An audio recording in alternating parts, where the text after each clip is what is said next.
Hey y'all, welcome back. Today we're gonna be making some homemade beefy chili, y'all. It is cold down here in the South. I don't know where you living at, but it's the perfect weather for chili. So let's get to it, y'all. So first I'm going to start with a large pot. I'm gonna be using my favorite pot, my Dutch oven. Well, actually, it ain't my favorite pot. Y'all know I like that beat up pot, but this is my Dutch oven. I'm gonna add some olive oil to that, and I'm gonna put in my ground chuck. Now I'm using ground chuck. You can use ground beef. You can use ground turkey or ground chicken if you want to use that. That's totally fine. And I'm on high heat here because I like to kind of get a good crust at the bottom of the ground beef before I turn it over and start actually breaking it up. So once you put your ground beef down, y'all, don't move it, okay? Don't you touch that pot. Don't move it. Let it sit there for about 1 to 2 minutes so that you can get a nice little crust at the bottom, okay? It just tastes better than me. I don't know, it give it a meatier taste. I don't know. And so I just turn it over now, and then I'm going to break it up, and then I'm going to let it cook. Now, I'm going to cook this meat well done, okay? Because we ain't cooking steak, all right? I want to cook this well done. So just break it up just like that and get all of the pink out. Now, this has a lot of fat in it because it is 80-20 chuck, but I'm going to strain it. Now, please don't skip that step, y'all. Please strain your meat, honey. You don't want to get nobody no heart attack or send them to the hospital so they need a coronary bypass. We don't need that. That ain't going to be sopped up, okay? So we strain the meat, put it to the side, and now I'm going to actually cook my veggies a little bit. So I've got a tablespoon of olive oil in there. I'm going to use frozen veggies. I'm using frozen bell pepper and onion. Yes, I am. They sell it frozen for a reason. You know why? Convenience! Yay! So we're going to put that down, and I'm going to cook this on medium-high heat.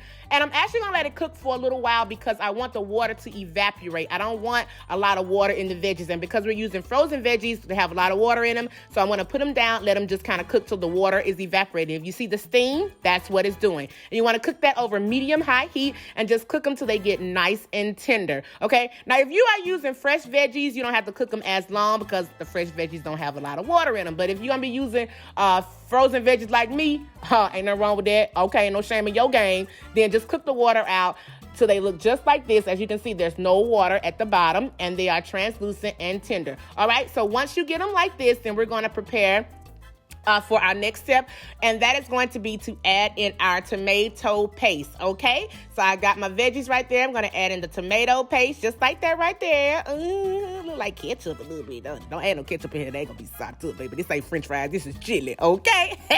We're going to add our tomato paste in there just like that, and we're going to allow the tomato paste to just bloom just a little bit. So stir it around just like that. I'm still on medium heat here, y'all, and I'm going to add just a tablespoon of olive oil so that we can cook the tomato paste in there just like that, okay? You want to let it bloom so it gets the bite out. Now, what I'm going to do, once about 1 minute has gone by, I'm going to add in my chili spices. I'm using chili spices that I just mixed together because I had all the stuff, but you can use the packed stuff. Ain't no shame, baby. If you use the packed stuff, just check the description box. I'll tell you how many to use. Then we're going to add our beef bouillon, okay? So we get it nice and sopped up. Sorry, my camera went out of focus there.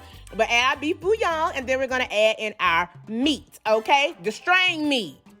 Make sure you strain it, okay? Look, and then we're going to toss the meat around in those spices and the bell pepper and the onion just to get the meat all sopped up and that flavor all up in that meat. Notice I didn't season the meat before. I season it now, though, because it's in there with the seasoning. See what I'm saying? You don't want to be too salty, honey. Then people have high blood pressure. Talk about you in the group chat. Now we're going to add in our tomatoes. So I'm using some diced tomatoes here, and we're going to put our tomatoes down. We're going to swirl them around up in the creases and the crevices of all that good old chili spices and all that stuff, just like that right there. And just let that cook for about 1 minute or so. So now what we're going to do is add in our worchishire sauce. Give it a little tang. Make your mouth pop just like that, okay? Give it a little tang. I'm going to add in some liquid smoke. Don't know why I really added that because it didn't really taste like nothing smoky. So you can actually skip that step. Don't have to add the liquid smoke. But do add the Worcestershire sauce. And because we got all those seasonings and spices, we want to balance it out, y'all, with a little bit of brown sugar. Sugar.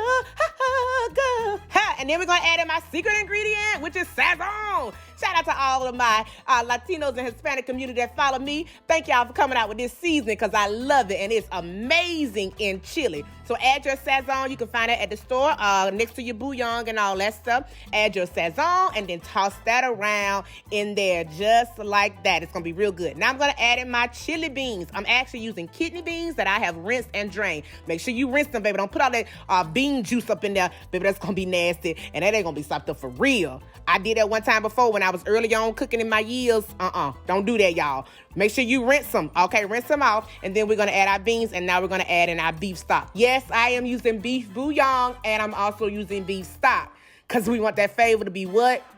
Sopped up. Thank you. Okay, so now you're just going to turn that around up in there just like that. Get everybody incorporated. Everybody got to love on each other in this pot, y'all. Okay, so once you do that, what we're going to do is, now at this point, you can put it in the slow cooker if you have a crock pot and let it just cook for a couple hours. But I'm going to cook it on top of the stove because I don't mind. I got time. I actually did this on a Saturday and it was great. Okay, so I'm just going to let this cook down for about 2 hours. Please let your chili cook down, y'all, for about 1 to 2 hours, because I'm telling you that ground beef is going to break down. It's going to melt in your mouth, and it's not going to be all grainy and stuff. You know how sometimes ground beef could be like, make you be like that with your mouth. Let it cook down. It's going to get nice and tender, okay? And once an hour or two has, well, I say 2 hours. I let it cook for 2 hours and see how it looks. It's rich and it is meaty and it is so good, y'all. And this is probably one of the best chili recipes, if I do say so myself. So good. We're going to serve it up in our bowl. And let me tell you, you can actually use this, eat this recipe. I say eat this recipe. Eat this chili with my cheesy fried hush puppy recipe that I'm going to actually post really, really soon. And that's going to be perfect for that. Or you can just put sour cream on there with cheese and also a little bit of scallions. And that is it, y'all. I hope you guys enjoyed this recipe. Be sure to check out this description box for all the links that you need, including the one to my cookbook. Okay, get you some cinnamon rolls, peach cobbler. And you know it's the holidays coming up, so make sure you get that red velvet pound cake recipe up in there. And if you want to make a strawberry lemonade cake for the holidays, perfect. Okay, that's in my recipe book too. If you want to know how I lost over 100 pounds eating like this, getting sopped up, make sure you get my weight loss book at stovetopkisses.com. Talk to y'all later. Bye.